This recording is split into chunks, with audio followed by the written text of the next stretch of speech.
Hi friends, ಗಸಗಸೆ ಪಾಯಸ ಮಾಡೋಣವಾ? ಒಂದು ಹಿಡಿಯಷ್ಟು ಗಸಗಸೆ, ಒಂದು ಸ್ವಲ್ಪ ಬಾದಾಮಿ, ಒಂದು ಸ್ವಲ್ಪ ಗೋಡಂಬಿ, ಆಮೇಲೆ ಒಂದು ಕಪ್ಪಷ್ಟು ಕಾಯಿ ತುರಿ, ಒಂದು ಕಪ್ಪಷ್ಟು ಕೊಬ್ಬರಿ ತುರಿ, ಎರಡೂ ತೊಗೊಂಡಿದ್ದೀನಿ. ನೀವು ಯಾವ್ದು ಬೇಕೋ ಅದು ಬಳಸ್ಬಹುದು, ಯಾವುದಾನ ಒಂದನ್ನು ಹಾಕ್ಬೋದು. 1 ಕಪ್ ಬೆಲ್ಲ. ಇವಾಗ ಮೊದಲಿಗೆ ಕೊಬ್ಬರಿ ತುರ್ಕೊಂಬಿಡೋಣ. ಏನು ಅಂತಂದರೆ ಗಸಗಸೆ ಪಾಯಸ ಮಾಡುವಾಗ ಒಬ್ಬೊಬ್ಬರು ಒಂದೊಂದು ವಿಧಾನದಲ್ಲಿ ಮಾಡ್ತಾರೆ. ನಮ್ಮಮ್ಮ ಮಾಡುವಾಗ ಗಸಗಸೆನ ನೆನೆಸ್ಬಿಟ್ಟು ರುಬ್ಬಿಟ್ಟು ಅದನ್ನು ಮಾಡ್ತಾರೆ. ಆ ಥರ ಮಾಡೋ ಪಾಯಸನೂ ಚೆನ್ನಾಗಿರುತ್ತೆ. ಆದರೆ ನಾನು ಇವತ್ತು ಹುರಿದು ಮಾಡೋವಂತಹ ಪಾಯಸ ತೋರಿಸ್ತಾ ಇದ್ದೀನಿ. ಹೊಸ ವರ್ಷ ಅಲ್ವಾ, 2026 ಹೊಸ ವರ್ಷ ಬಂತು. ಹಾಗಾಗಿ ಒಂದು ಪಾಯಸದಿಂದ ಸ್ಟಾರ್ಟ್ ಮಾಡೋಣ ಅಂತ ಅಂದ್ಬಿಟ್ಟು ಅದಕ್ಕೆ ಕೊಬ್ಬರಿನ ದೊಡ್ಡ ತುರಿನಲ್ಲಿ ತುರ್ಕೋತಾ ಇದ್ದೀನಿ. ಸಣ್ಣ ತುರಿಯೋ ಅವಶ್ಯಕತೆ ಏನಿಲ್ಲ, ಹೇಗಂದ್ರೂ ನಾವು ರುಬ್ತೀವಲ್ವ, ಅದಕ್ಕೋಸ್ಕರ ದೊಡ್ಡ ತುರಿನಲ್ಲಿ ತುರ್ಕೊಳ್ತಾ ಇದ್ದೀನಿ. ತುರಿದು ರೆಡಿ ಮಾಡಿ ಇಟ್ಕೊಂಬಿಡೋದು ಕೊಬ್ಬರಿನ. ಅದಾದಮೇಲೆ ಒಂದು ಪಾತ್ರೆ ತೊಗೊಳ್ಳೋದು. ಪಾತ್ರೆಗೆ ಇವಾಗ ಬೆಲ್ಲ ಕರ್ಗೋಕ್ಕಿಡೋಣ.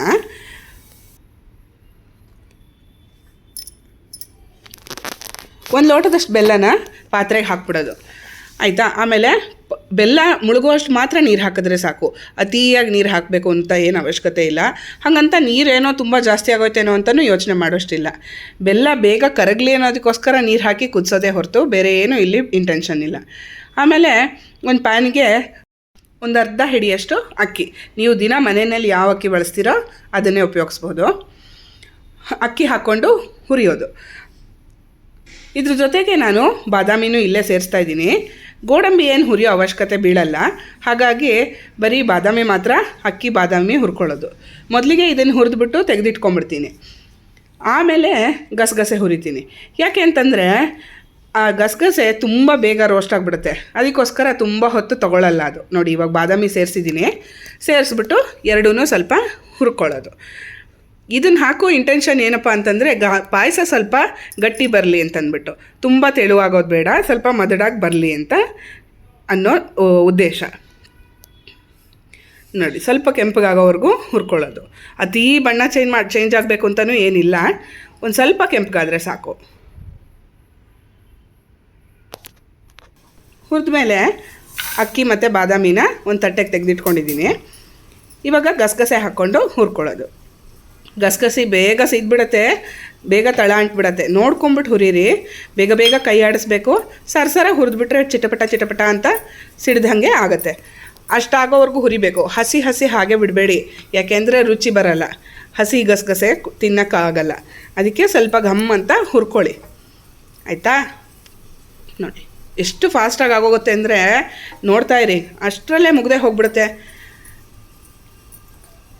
ಕೆಲವರು ಗಸಗಸೆ ಪಾಯಸ ಮಾಡುವಾಗ ಬರೀ ಕಾಯಿ ತುರಿ ಹಾಕ್ತಾರೆ, ಕೆಲವರು ಬರೀ ಕೊಬ್ಬರಿ ತುರಿ ಹಾಕ್ತಾರೆ.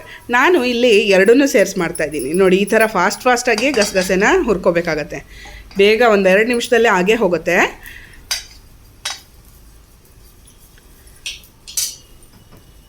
ನೋಡಿ, ಈ ಥರ ಬಣ್ಣ ಬದಲಾದ ತಕ್ಷಣ ಚಿಟಪಟ ಅಂದ ತಕ್ಷಣ ನೀವು ಒಂದು ತಟ್ಟೆಗೆ ಟ್ರಾನ್ಸ್ಫರ್ ಮಾಡ್ಕೊಳ್ಳಿ. ನಾನಿಲ್ಲಿ ಬಾದಾಮಿ ಮತ್ತು ಅಕ್ಕಿ ಹಾಕಿಟ್ಟಿದ್ದಲ್ಲೂ ಅದೇ ತಟ್ಟೆಗೆ ಟ್ರಾನ್ಸ್ಫರ್ ಮಾಡ್ಕೊಂಡಿದ್ದೀನಿ. ನೋಡಿ, ಹಿಂದೆ ನೀವು ಗಮನಿಸ್ಬೋದು, ಅದು ಬೆಲ್ಲನೂ ಕರಗ್ತಾ ಇದೆ. ಜಾಸ್ತಿ ಹೊತ್ತೇನು ಪಾಕ ಬರೋ ತನಕ ಎಲ್ಲ ಕುದಿಸೋ ಅವಶ್ಯಕತೆ ಇಲ್ಲ ಬೆಲ್ಲನ. ನೋಡಿ, ಇವಾಗ ರುಬ್ಕೊಳ್ಳೋ ಟೈಮು. ಇದು ತಣ್ಣಗಾದ ಮೇಲಿಂದ ಮಿಕ್ಸಿ ಜಾರ್ಗೆ ಫಸ್ಟು ಅಕ್ಕಿ, ಬಾದಾಮಿ ಮತ್ತು ಗಸಗಸೆನ ಹಾಕ್ಕೊಂಡು ರುಬ್ಕೊಂಬಿಡಿ, ಪುಡಿ ಮಾಡ್ಕೊಂಬಿಡಿ. ನೀರು ಸೇರ್ಸೋಕ್ಕೆ ಹೋಗಬೇಡಿ ಈ ಸ್ಟೇಜಲ್ಲಿ. ಫಸ್ಟು ಅದು ಡ್ರೈ ಪುಡಿ ಆಗಲಿ. ಅದಾದಮೇಲಿಂದ ಬೇಕಾದರೆ ನಾವು ನೀರು ಸೇರಿಸ್ಕೊಳ್ಳೋಣ. ಜೊತೆಗೆ ನಾನಿಲ್ಲಿ ಗೋಡಂಬಿನೂ ಸೇರಿಸಿದ್ದೀನಿ. ಗೋಡಂಬಿ ಹುರಿಯೋ ಅವಶ್ಯಕತೆ ಇಲ್ಲ, ಆವಾಗಲೇ ಹೇಳಿದ್ನಲ್ವಾ. ಹಾಕ್ಕೊಂಬಿಡೋದು ಗೋಡಂಬಿನೂ ಪುಡಿ ಮಾಡ್ಕೊಳ್ಳೋದು. ಸ್ವಲ್ಪ ಮಿಕ್ಸಿನ ಫಸ್ಟಿಗೆ ಜೋರಾಗಿ ತಿರುಗಿಸ್ಬಿಡ್ಬೇಡಿ. ಫಸ್ಟು ಆನ್ ಆಫ್ ಮಾಡಿಬಿಟ್ಟು ರುಬ್ಕೊಂಬಿಡಿ ಫಸ್ಟು, ಆವಾಗ ಬೇಗ ಪುಡಿ ಆಗುತ್ತೆ. ಅದಾದಮೇಲಿಂದ ಜೋರಾಗಿ ರುಬ್ತಿರಂತೆ. ಇದರಲ್ಲಿ ಗಸಗಸೆ ಪಾಯಸದಲ್ಲಿ ಮೇಯ್ನ್ ಏನಪ್ಪ ಅಂತಂದರೆ ರುಬ್ಬೋ ಪಾರ್ಟ್. ರುಬ್ಬೋದು ಚೆನ್ನಾಗಿ ರುಬ್ಬಿದ್ರೇ ಪಾಯಸ ಚೆನ್ನಾಗಾಗೋದು. ನೀವು ತರ್ತರಿಯಾಗಿ ಬಿಡೋದು ಅಥವಾ ಕೊಬ್ಬರಿ ಕಾಯಿ ಚೆನ್ನಾಗಿ ರುಬ್ಬಿಲ್ಲ ಅಂತಂದರೆ ಗಂಟ್ಲಿಗೆ ಹತ್ತೋದು, ಹಿಂಸೆ ಆಗೋದು ಎಲ್ಲ ಆಗುತ್ತೆ, ಕುಡಿಯೋಕ್ಕೆ ಕಷ್ಟ ಆಗುತ್ತೆ. ಸ್ವಲ್ಪ ನೈಸಾಗಿ ಪೇಸ್ಟ್ ಆಗೋ ತನಕ ನೀವು ರುಬ್ಬಬೇಕು. ಫಸ್ಟ್ ಇದು ಪುಡಿ ಚೆನ್ನಾಗಿ ಡ್ರೈ ಪುಡಿ ಮಾಡ್ಕೊಳ್ಳಿ. ನೋಡಿ, ಎಲ್ಲ ಮೇಲಿದ್ದನ್ನೆಲ್ಲ ಸ್ಕ್ರೇಪ್ ಮಾಡಿಬಿಟ್ಟು ಒಳಗೆ ಹಾಕ್ಬಿಟ್ಟು ತಿರ್ಗಾ ನಾನು ಪುಡಿ ಮಾಡಿದ್ದೀನಿ. ಅದಾದಮೇಲೆ ನೀರು ಸೇರಿಸ್ಕೊಂಡು ತಿರ್ಗಾ ರುಬ್ಬೋದು. ಚೆನ್ನಾಗಿ ಪೇಸ್ಟ್ ಆಗಬೇಕು. ಸ್ವಲ್ಪ ಹಾಕ್ಬಿಟ್ಟು ರುಬ್ಕೊಂಬಿಟ್ಟು ಚೆನ್ನಾಗಿ ನೈಸ್ ಪೇಸ್ಟ್ ಮಾಡಿಕೊಂಡು ಅದನ್ನು ಒಂದು ಸತಿ ಚೆಕ್ ಮಾಡಿ, ಕೈಯಲ್ಲಿ ಚೆಕ್ ಮಾಡಿ ನೋಡಬೇಕು. ಅದು ಕೈಗೆ ತರಿ ಸಿಗ್ತಾ ಇದೆ ಅಂತಂದರೆ ನಿಮಗೆ ಇನ್ನೂ ಆಗಿಲ್ಲ ಅಂತ ಅರ್ಥ.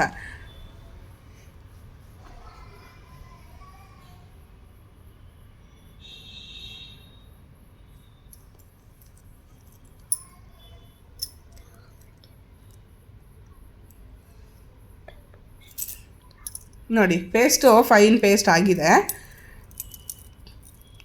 ಇವಾಗ ಇದನ್ನು ನಾನು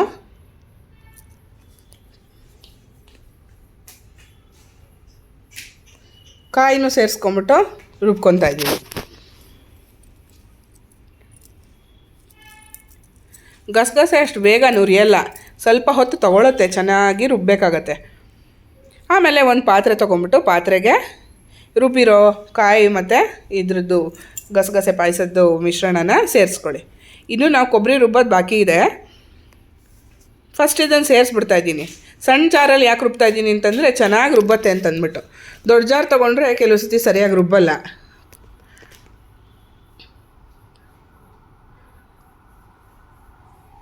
ನೋಡಿ ಕೊಬ್ಬರಿ ಹಾಕ್ಕೊಂಡಿದ್ದೀನಿ.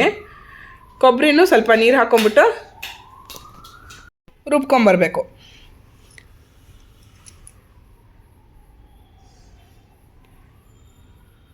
ನೋಡಿ ಇವಾಗ ಕೊಬ್ಬರಿ ಸೇರಿಸ್ತಾ ಇದ್ದೀನಿ, ನೀರು ಸೇರಿಸ್ಬಿಟ್ಟು ರುಬ್ಬಿದ್ದೀನಿ. ಎಲ್ಲ ಮಿಶ್ರಣಗಳನ್ನು ಇವಾಗ ಪಾತ್ರೆಗೆ ಹಾಕ್ಕೊಂಡು ಅದಕ್ಕೆ ಮಿಕ್ಸಿ ಜಾರ್ಗೆ ಸ್ವಲ್ಪ ನೀರು ಹಾಕ್ಬಿಟ್ಟು ಅದರೊಳಗಡೆ ಮೆತ್ತಿರೋದನ್ನು ತೆಕ್ಕೊಂಡು ಎಲ್ಲ ಸೇರಿಸ್ಕೊಳ್ಳೋದು. ನೀವು ಬೇಕಾದರೆ ಮಿಕ್ಸಿ ಜಾರಿಗೆ ಒಂದು ಸ್ವಲ್ಪ ನೀರು ಹಾಕ್ಬಿಟ್ಟು ತಿರ್ಗಾ ಒಂದು ರೌಂಡ್ ರುಬ್ಕೊಂಬಿಟ್ಟು ಆವಾಗ ಮಿಕ್ಸಿಗೆ ಮೆತ್ಕೊಂಡಿರೋದೆಲ್ಲ ಬಂದ್ಬಿಡತ್ತೆ. ಆ ಥರ ಮಾಡ್ಕೊಂಡು ಇಲ್ಲಿ ಹಾಕ್ಕೋಬೋದು. ನಾನು ಹಾಗೆ ನೀರು ಹಾಕ್ಬಿಟ್ಟು ಕೈಯಲ್ಲೇ ಎಲ್ಲದನ್ನು ತೆಕ್ಕೊಂಡು ಸೇರಿಸ್ತಾ ಇದ್ದೀನಿ. ಆಮೇಲೆ ಇದನ್ನೆಲ್ಲ ಕುದಿಯೋಕ್ಕಿಡಿ.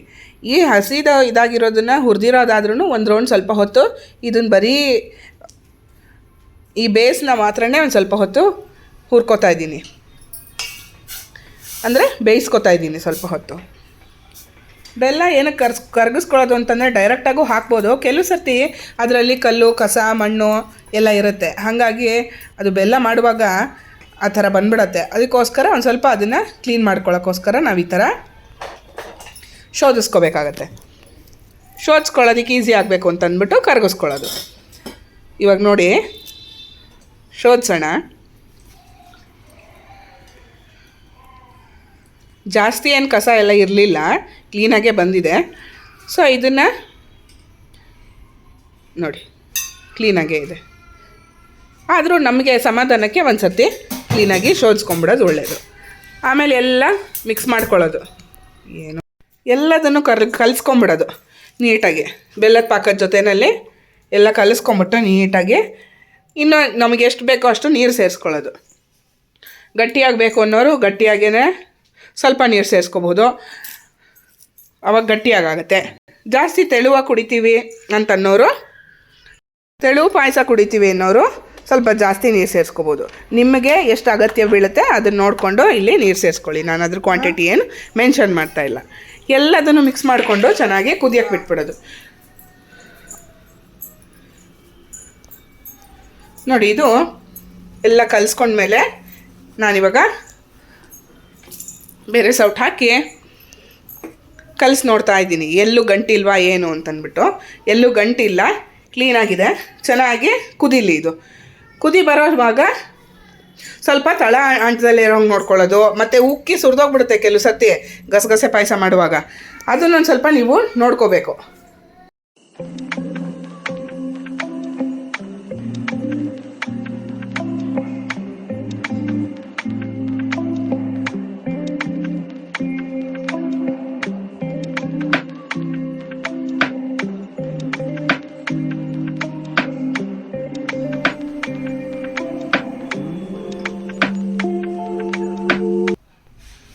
ನೋಡಿ ಈ ಥರ ಉಕ್ಕು ಬಂದಮೇಲೆ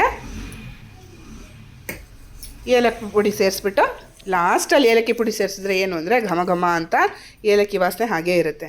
ನೀವು ಮೊದಲಿಗೆ ರುಬ್ಬಕ್ಕೇ ಕೆಲವರು ಏಲಕ್ಕಿ ಹಾಕ್ಕೋತಾರೆ, ಹಾಕಬಾರ್ದು ಅಂತೇನಲ್ಲ, ಆದರೆ ಅದ್ರ ಘಮ ಅಷ್ಟೊತ್ತು ತನಕ ಇರುತ್ತೆ ಅನ್ನೋ ಗ್ಯಾರಂಟಿ ಇರೋಲ್ಲ. ಹಾಗಾಗಿ ನಾನು ಈ ಸ್ಟೇಜಲ್ಲಿ ಏಲಕ್ಕಿ ಪುಡಿ ಸೇರಿಸ್ತಾ ಇದ್ದೀನಿ.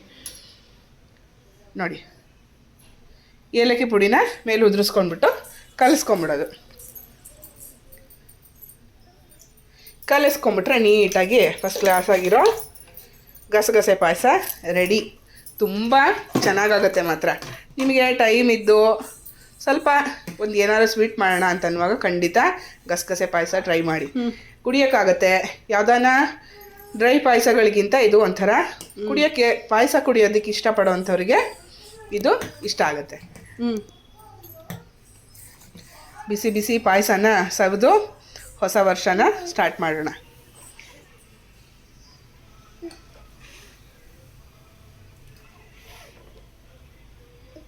ನನ್ನ ವಿಡಿಯೋ ಲೈಕ್ ಆಯಿತು ಅಂತಂದರೆ ಶೇರ್ ಮಾಡಿ, ಸಬ್ಸ್ಕ್ರೈಬ್ ಮಾಡಿ ಖಂಡಿತ. Okay, thank you, bye. Paisa.